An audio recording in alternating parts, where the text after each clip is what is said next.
5 సంవత్సరాలు కల్తీ అయిన గీ బాధేస్తుంది. అలాంటి గీ తీసుకొచ్చారు. మామూలు కెమికల్స్తో తయారు చేశారు. పేపర్లో వస్తే నాకే ఆశ్చర్యం వస్తూ ఉంది.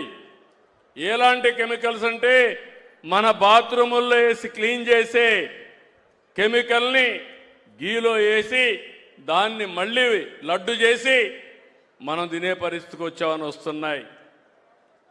శ్రీశైలంలో కూడా కల్తీ జరిగిందని కెమికల్స్ 2 ఉన్నాయి. కెమికల్స్ వాడినప్పుడు కొన్ని వెజిటబుల్ వాడతారు.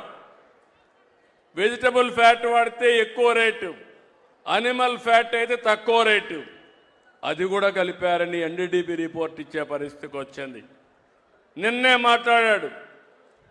సిబిఐ ఇచ్చింది, సిట్ ఇచ్చింది, ఏమీ లేదని చెప్పింది అని అంటాడు.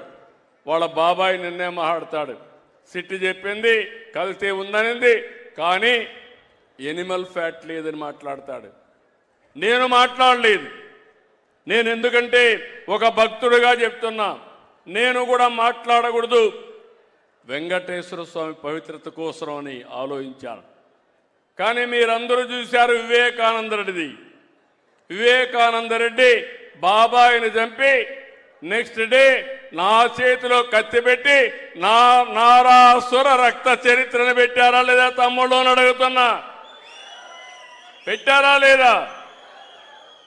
ఇప్పుడు కూడా నేను గమ్మునుంటే రేపో ఎల్లుండో అప్పుడే స్టార్ట్ చేశారు. నన్ను అపాలజీ చెప్పమంటారు. నేనేం చెప్పాలి? నేను తప్పు చేశానని నేను అపాలజీ చెప్పాలి. దేనికోసం?